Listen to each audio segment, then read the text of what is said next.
ఈరోజు ఈ వీడియోలో చికెన్ కర్రీ ఏ విధంగా చేయాలో మీకు వీడియోలో చూపిస్తున్నాను. చికెన్ 1/2 kg చికెన్ తీసుకున్నానండి.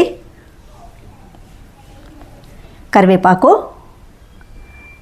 ఉల్లిపాయ ముక్కలు, బిర్యానీ ఆకు పువ్వు, మరి వెల్లుల్లి.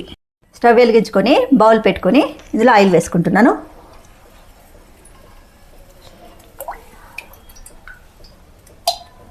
ఇప్పుడు ఉల్లిపాయ ముక్కలు కొంచెం వేసుకోండి. ఉల్లిపాయ ముక్కలు మళ్ళీ తర్వాత వేసుకోవాలి. ఇప్పుడు ఇందులోకి బిర్యానీ ఆకు పువ్వు.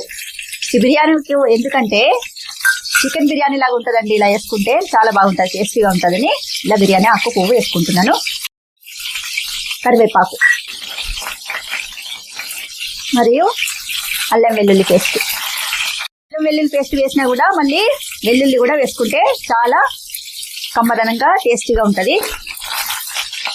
అదొక రకమైన మంచి వస్తుంది. మిగిలిన ఉల్లిపాయ ముక్కలు కూడా వేసేస్తున్నాను. ఇందులో పసుపు.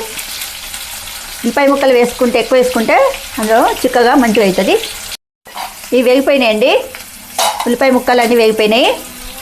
ఇప్పుడు ఇందులోకి మనము చికెన్ వేసుకుందాం.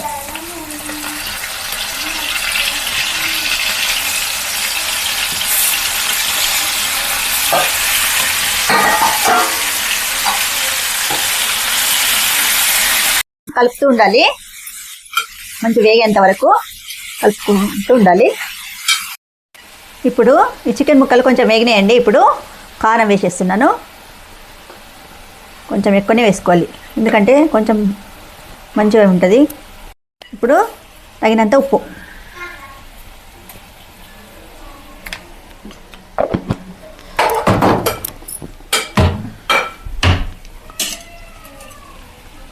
ఇది కొంచెం మంచిగా ముక్కలకు పట్టుకోవాలి, వేగాలి. ఇలా మంచిగా ఫ్రై అయిందండి. ఎలా కనిపిస్తుంది చూడండి, కలర్ఫుల్గా మంచిగా ఫ్రై అయితేనే ముక్క పచ్చి వాసన పోతుంది, మంచిగా ఉంటుంది. ఇప్పుడు ఇందులోకి వాటర్ పోస్తున్నాను. కొంచెం వాటర్ పోసుకోవాలి. ఇలా వాటర్ పోసాక ఇది కొంచెం ఉడకాలండి. ఉడికిన తర్వాత మళ్ళీ మసాలా మనం వేసుకుందాం చివర్లో.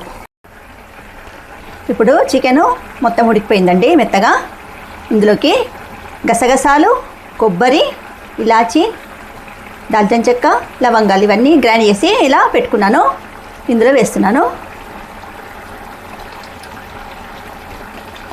ఇలా వేసుకోవాలి. ఇలా మనము గ్రైండ్ చేసుకున్నటువంటి ఈ మసాలా పొడిని ఇందులో వేసుకున్నాను కదా, ఇలా కలుపుకోవాలి. ఒక 2 minutes ఉంచి మనము